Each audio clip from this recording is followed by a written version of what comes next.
Hello and welcome to the Daily Conjecture Blogcast.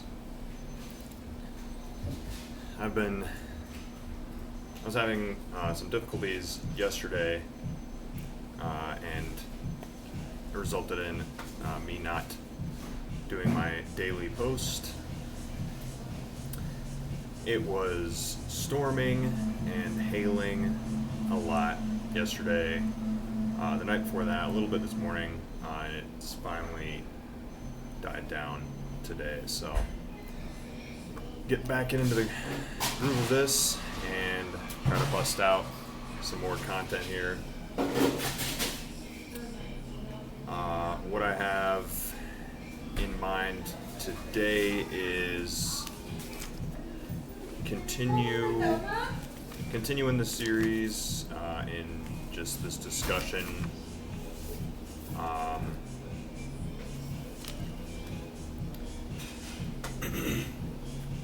It was an interesting weekend for work.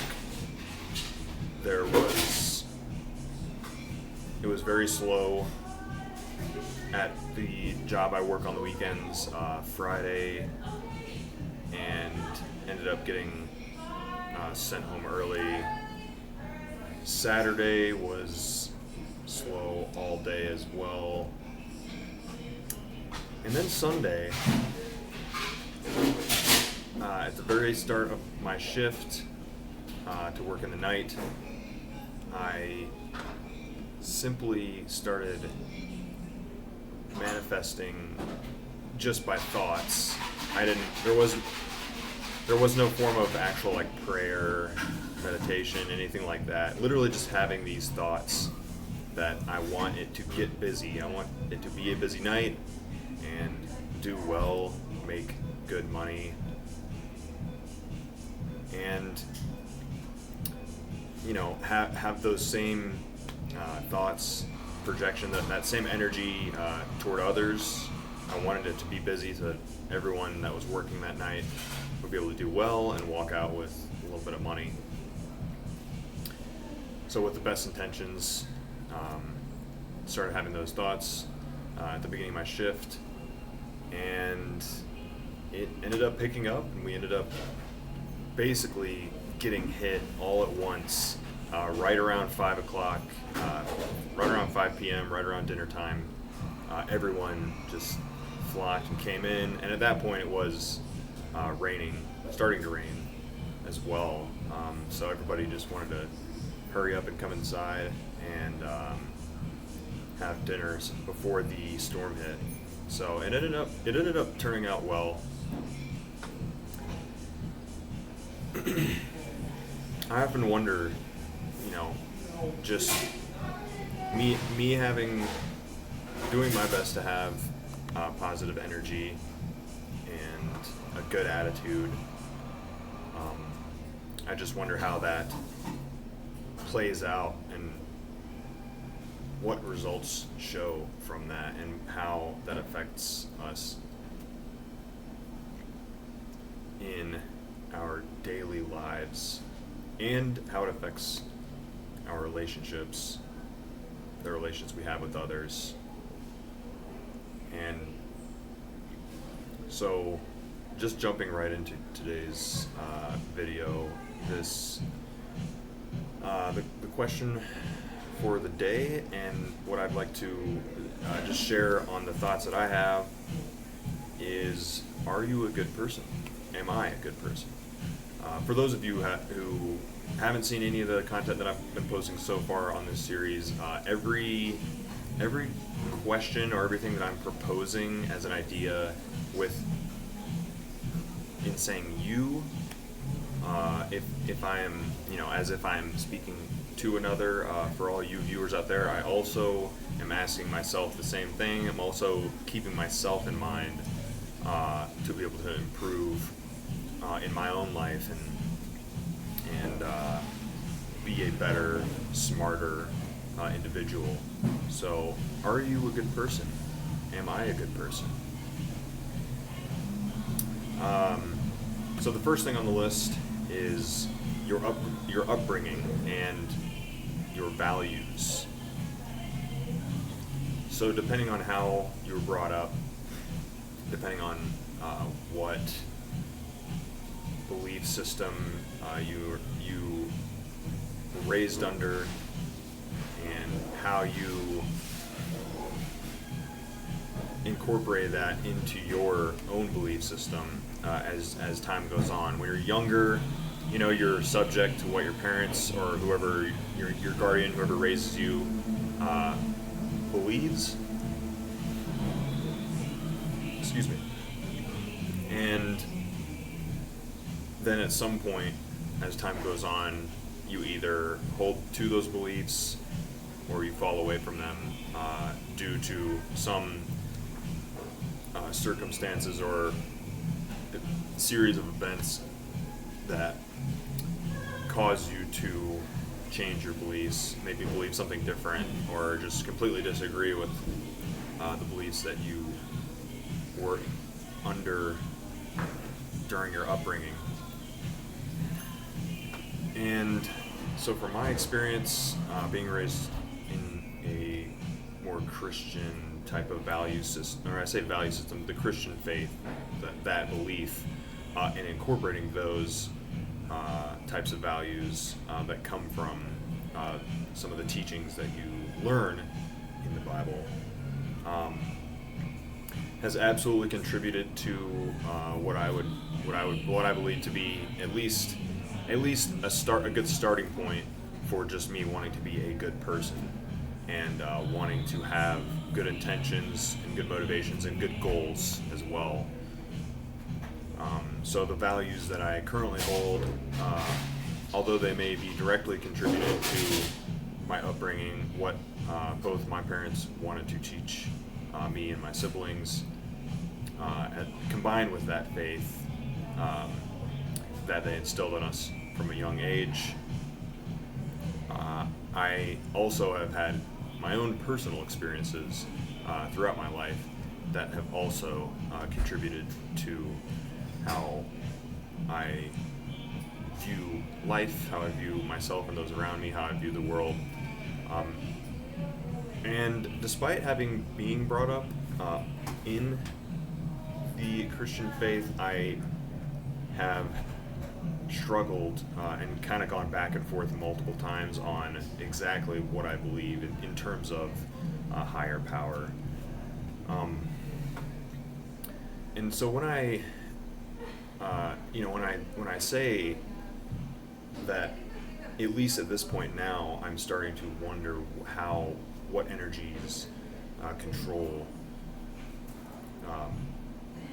the things that happen in this world. It also makes me wonder, is there a God? Are there gods? What is the power that controls what happens on this planet, in the galaxy, in this universe? So it is absolutely something that interests me, something that I definitely think about often, and am open to sort of trying to explore more into different things in and out of this series, however much that allows, and on my own personal time, being able to sort of incorporate some kind of routine down the road, prayer, meditation, and just to see how that affects me, what changes may come of that. The next thing on this list is a very outward idea. How do you contribute to society? Kind of still following along the line with this idea of, are you a good person? But so how do you contribute to society? How do I contribute to society? Those in my immediate circle, in the workplace, what do you do to contribute to the work environment? Are you contributing positive energy, negative energy? Are you helpful? How's your work ethic? How's your teamwork? How do you act and treat those around you? Are you respectful, professional, and do you allow the management to, how do you treat all the roles that are going on around you in the workplace, and then even beyond that, just how do you treat others in public settings, and are you mindful of others and respectful, and so certainly, you start kind of going back to the first note, your upbringing and the values that are instilled in you and that you learn. Were manners instilled on you from a young age? Did you learn how to be polite and courteous, respectful to others, and that is your manners? So that absolutely has a big effect on how you project yourself, how others perceive you, and ultimately how you choose to go out into the world and do well unto others, be well. So, because we do think of this, we do, those of us that ask ourselves that, how are we contributing to the world? And from the smaller jobs to the larger, bigger, higher skill set, better paying, kind of upper level positions, they all play a purpose to an extent. They all play a purpose within their company, within their industry, and even from the smaller scale businesses to higher scale, even just those two in their own separate realms, the larger scale having more control, having a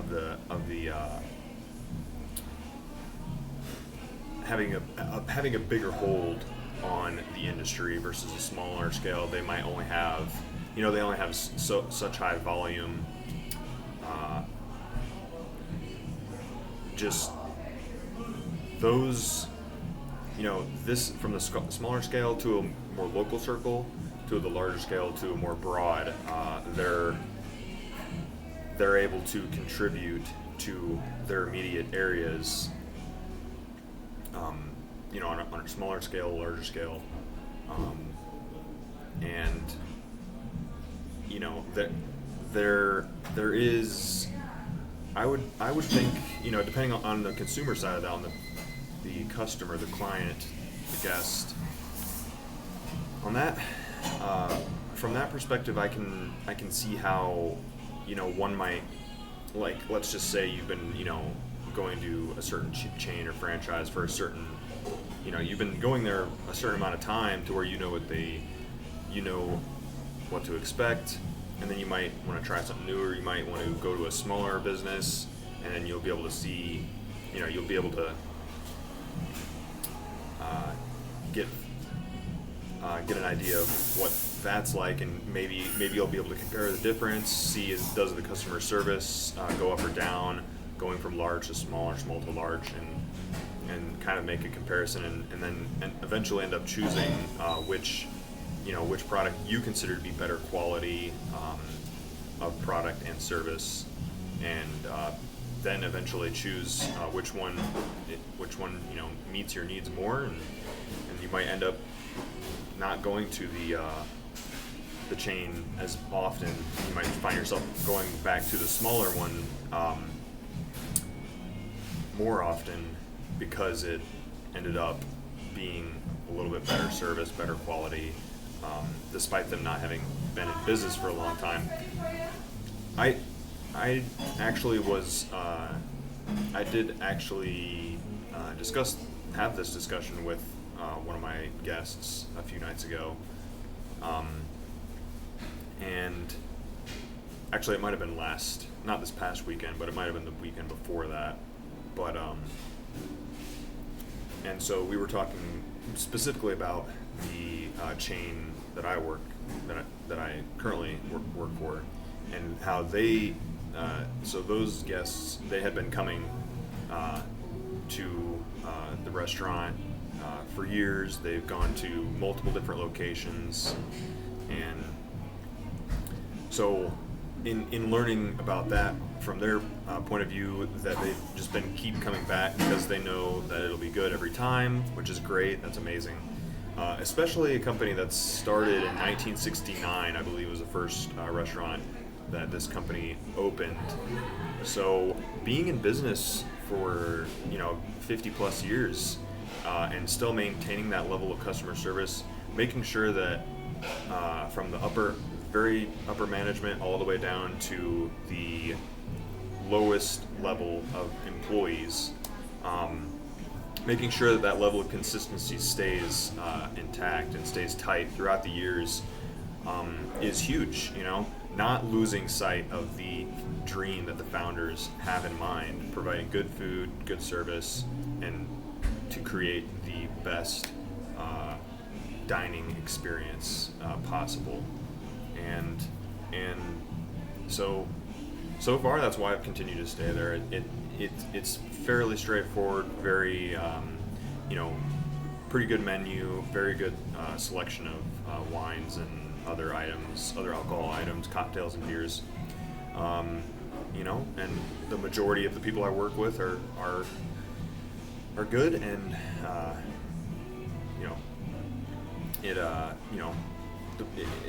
for the most part, it's been a decent work environment. Of course there are some things that can be improved, just like anywhere. But and me going out and contributing my service, the best service skills and serving skills that I can, is my way of sort of trying to give back as much as I can. Now, obviously, working for tips, that is the name of the game, that is the job.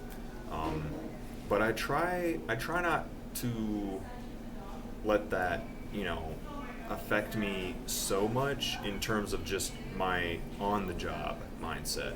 I try to just keep my head in a place of just not really thinking about the money. Whatever when I go to check out and clock out and put in my total tips at the end of the day, it'll show the amount, and then I accept it.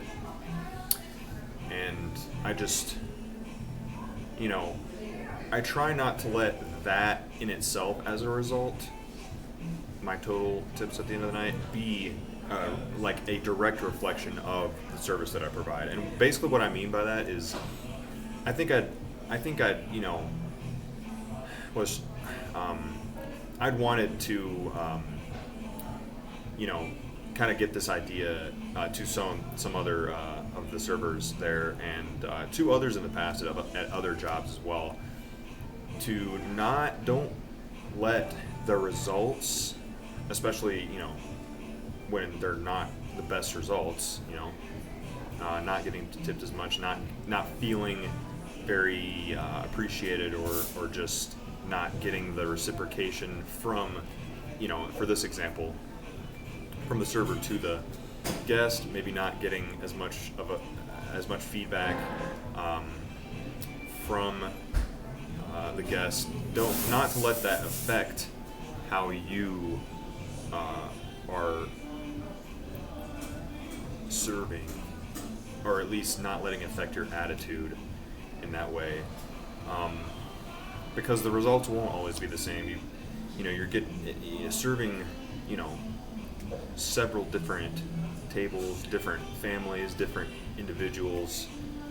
You're going to get different results across the board. So why you shouldn't not to go about it in a way that you are providing the best service you can, and then you end up getting subpar results, and then not letting that upset you.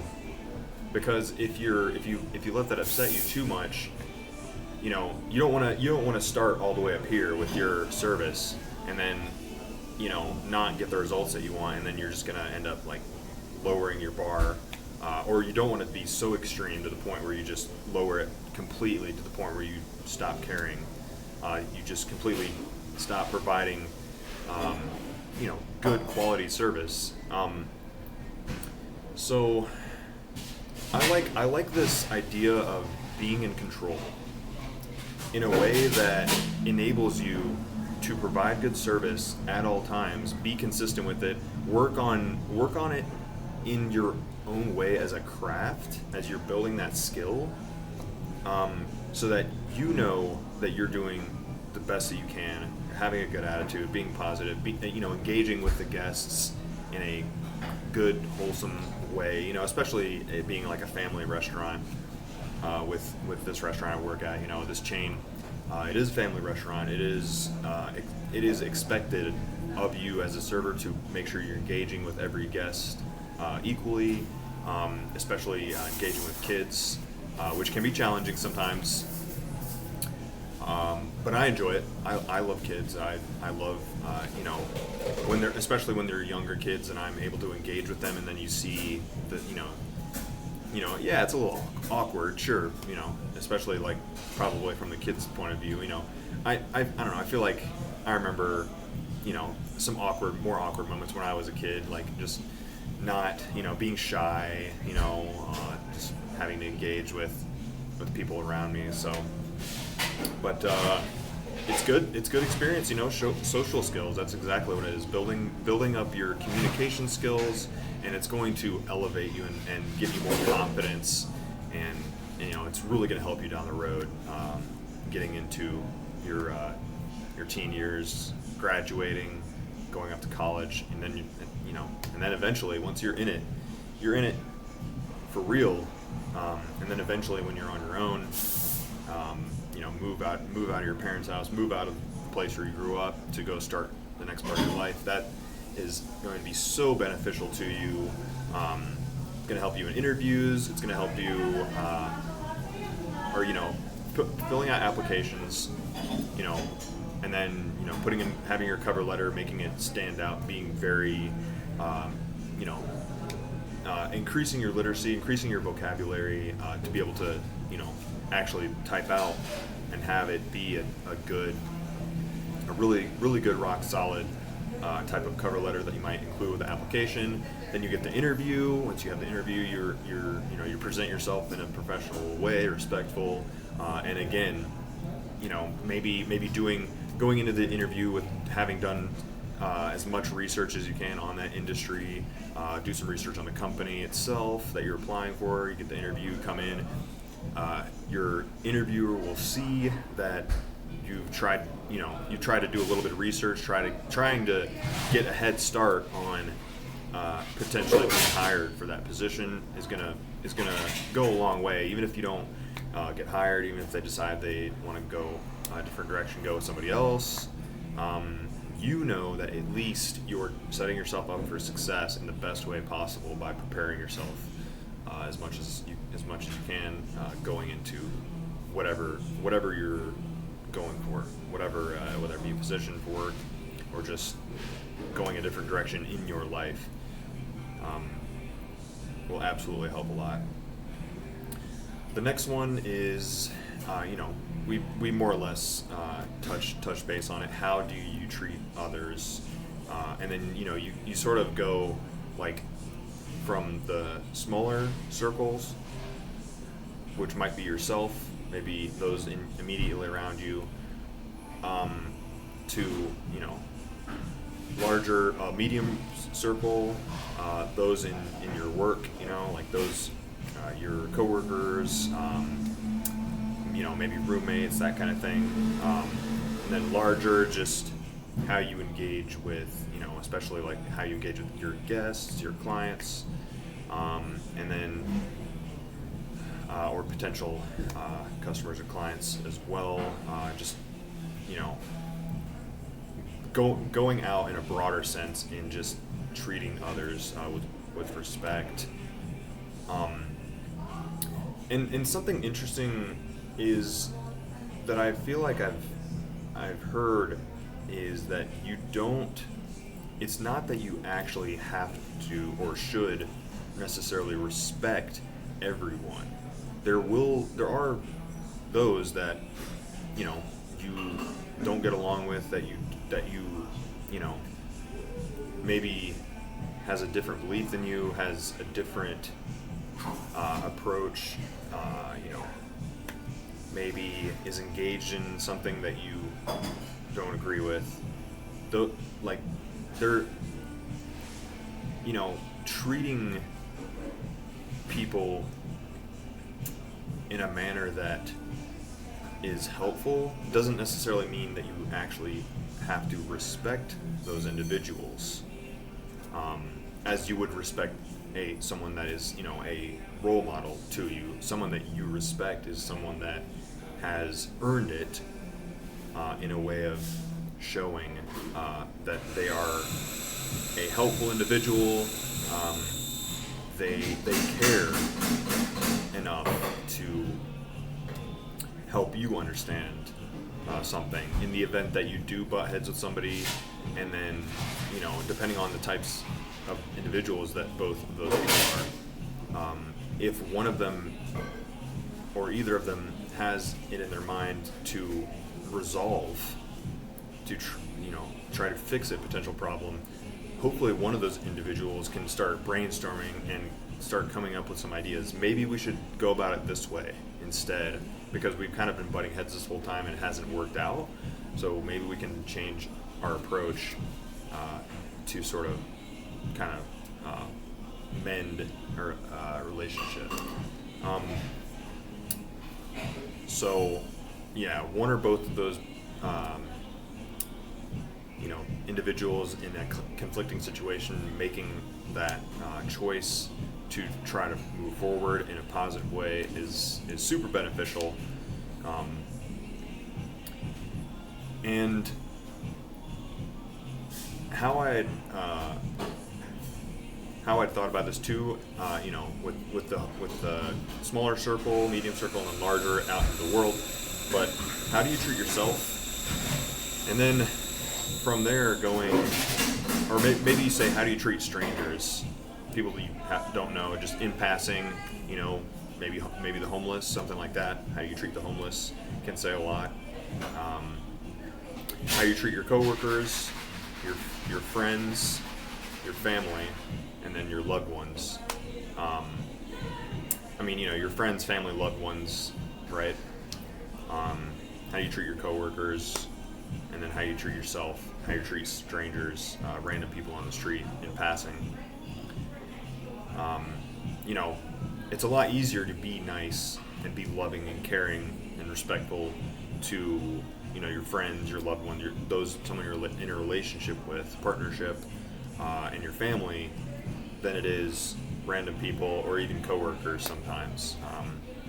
So it's good to, every now and then ask yourself, how am I treating others? Not just being nice to my friends and being a completely different person or just having a different approach. Obviously you're not going to treat your coworkers like you would your friends. It generally is, not the best. It's one thing if you make friends with coworkers and then outside of work you're going to build a relationship, and then but you still have to be mindful of that too, because going back into the workplace with those same people who you called your friends last night, just being mindful of how those types of relationships play out, not letting it jeopardize your work life, is something good to think about. So the next on this is something that I've said numerous times already in these videos, just having wholesome goals and motivations. And I actually wanted to look up the definition of these words that I've used: mindset, outlook, perspective. They all kind of sound like they could be very similar. Perhaps, some of them are synonyms. So we'll just start with the first one. The definition, just typing into Google search here, the first thing that comes up for mindset is the established set of attitudes held by someone. So let's see if it goes into anything else here. Their general attitudes are the way they typically think about things. And then we'll go to outlook. The definition of that is a person's point of view or general attitude to life. Sounds very similar. What is the synonym? Well, I didn't look up synonyms for mindset, but I did look up synonyms for outlook. Anticipation, foretaste, and prospect. Interesting. And then we'll look up the definition for perspective. Perspective definition. It does give it a definition for the art of drawing solid objects on two-dimensional surface, but that's not the kind of perspective we're talking about. The second definition it gives in correlation with these other words is a particular attitude toward or way of regarding something, a point of view. And then going down to another meaning of perspective, the capacity to view things in their true relations or relative importance. So that's interesting too. So yeah, as many times as I've used these words so far, just keeping in mind with this theme of being a good person implies that you have good motivations, wholesome. You're coming from a place of wanting, to see, success in your life, those around you. You want success for other people. You operate in a way that makes it clear. So, not to praise myself by any means, but just giving a personal example for the workplace is just, experiencing it this past weekend. It being slow 2 days, ended up picking up on the last day toward the end there, right at dinner time. Basically got hit all at once, got busy. But so when you're on the job and it is slow, and it is a position that requires you to have some business coming in for you to be able to function and operate, do your job in the way that it's intended. But what does that look like when it's slow? Are you standing around? Are you, do you start, becoming less motivated and just maybe tired, bored, just not feeling it? How are you, is that your approach, or are you just trying to do your best to stay busy? That I've developed that just from the earlier jobs that I've had, like just keeping it in mind that it is a job, you are on the clock, and try to have a good work ethic in the way of just trying to stay busy, see what all you can do around, keep stuff clean, keep stuff stocked, so that when you do get busy, you don't have to go run to go refill the bubbler with the drinks. You don't have to go restock ice, because everything is already set up for that big lunch or dinner rush, especially working in food. So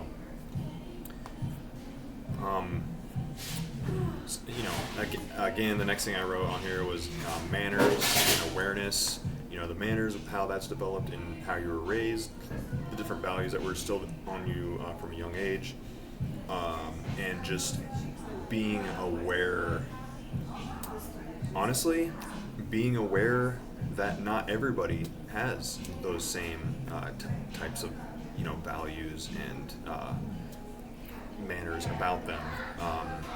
Having that in mind, someone who maybe is more respectful and polite, has better manners, someone who doesn't, they could very well butt heads, and the person that doesn't have doesn't have the best manners, maybe doesn't have the best attitude, might be, this is something that I've experienced. Again, not to praise myself, not to put myself on a pedestal or make me come across as someone who thinks they're better than anyone. That's not at all true. It's simply a matter of how I see it is like observing those around me, and something that one of my biggest pet peeves is complaining. That is probably my biggest pet peeve, especially in the workplace. With this position, serving, complaining if the tip wasn't, 15% or more. I even when we did finally get busy that last night that I worked this past Sunday night, one of my tables, I ended up getting probably like 10% tip on, a pretty high bill, and I just, it could be any number of factors. I believe it was a table that had never been to that restaurant before. Maybe they didn't know what to expect. Maybe because I did have multiple large tables that I was tending to, and so you kind of have to do it in rounds. You have to make sure that you kind of go in order for whoever was sat first, and then you sort of have to go around in that kind of order just to make sure everything stays in line, and so that you can, so that it flows well, and also so that that if you just got sat, whatever was your very earliest table, whatever table has been there the longest, that you're able to get them out as quickly as possible, especially once your section's full and you're busy. And especially those, I don't think it was the case this past Sunday night, but when on those really busy nights when you have a wait list, you have people that are waiting to be seated. That's especially when it's important to, from your last table sat and you're full, your section is full, to get that your very first that we had out as soon as possible without rushing them, or don't be rude, don't rush the guest, never rush them, right? You simply get their dessert order and get that as fast as possible. Bring them the dessert with the check. And like normally how I do it is once I get their dessert order, any other drink items, wines, beers, I can get for you, anything else. That way you know that there's nothing else that they want but their dessert. Go to put the dessert order in, you come back with the dessert and the ticket, and then you give them the dessert first, and then you place the ticket, so that they can, start enjoying their dessert, so that they can, eventually they'll pay, and then they might still be eating their dessert when you take the ticket with their payment, and then come back if it's a card, and then if it's cash, just say, I'll bring your change back, and then, most of the time they'll be like, nah, no change, because they already included the tip and everything. And then you thank them, say, enjoy the rest of your dessert, and enjoy the rest of your night, and come again, see you next time. Throw in your little flavor, right? If it's nasty weather, you can say, stay safe out there, and it's not trying to rush them at all, but just, having it play out in a smooth manner so that it flows, so that the table that was there first, you can get them out as soon as possible so they can get another one, and just keep the ball rolling. So the next thing on the list is my big rule, right? For those of you who have seen at least the last few videos, or if I didn't mention any of the previous videos, at least for the first couple videos, my big rule, what is the rule, is the question is, are you being helpful or are you being hurtful? And something I put as a note on this as well, is that sometimes there is a fine line. Sometimes there are gray areas. Sometimes there are sticky situations. There are conflicts that are not so easily resolved. And depending on the conflict, if it's like, again, in the workplace, if it's two coworkers, if they are unable to resolve, that is when you go to either management to resolve it. If it is something that gets blown completely out of hand, that maybe there was harassment involved, that requires you to go to HR, your HR department, if that is applicable for your position, then you more or less just kind of have to do it, get it over with, get these thoughts out in the open, so that a solution can be met as quickly as possible, especially in the workplace, because it's really hard to get good work done with something looming over your head. So better to just, muster it up to just go tell someone, or, if you're able to resolve it with that individual first in a respectful way, then that's also those situations are super good too. It'll help you, be a good person, be a better person, be a better worker, and it will help you. It'll help you a lot. And honestly, I think the way I originally set this up was to have this "Are you a good person?" be this video, and then "Are you a good worker?" be the part 2. But because I've basically just been talking about a lot of workplace examples, this is more or less gonna be "Are you a good worker?" also. So still gonna keep the title, but of course talking about a lot of work-related situations here. So I'll probably just combining this content, which is fine, because that way in my next video I can do something else, or maybe something else that I think of that can ride off of this as well. So we'll see. Responsibility, given or chosen. This is something that I was thinking about in the way that, again, like when you're brought up, whatever that looks like, however many people are in your family or in your immediate circle growing up, is you start to develop some level of responsibility, even if it's very little. You start developing some sense of responsibility toward how you treat, in terms of how you treat those, your family, those that are around you. And that tends to be, that tends to be how you're raised, and exactly, if your parents do crack down on you, if they see that you're mistreating your siblings or something like that, or being disrespectful, anything like that. So you start developing that in that kind of way, which is considered more of like a given responsibility, but then as you grow older, you go out into the world, you interact with all types of people, you have you gain more experience in different jobs. Then at that point you sort of choose your responsibility in the way of saying, I'm choosing, especially like, again, another work example, like I'm choosing to go for a higher level position, a better paying position, but along with that comes responsibilities that are required to be able to perform that job properly. And if that's your goal, and then in that kind of way, it's kind of mixed, I guess.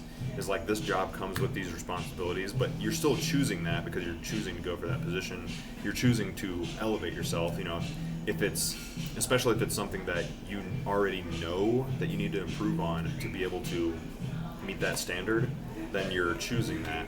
And then I guess kind of the other one would maybe just be like a universal feeling of responsibility.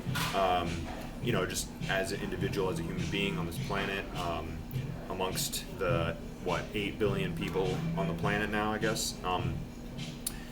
Sort of going back to the earlier note, how you're contributing to society in that kind of sense.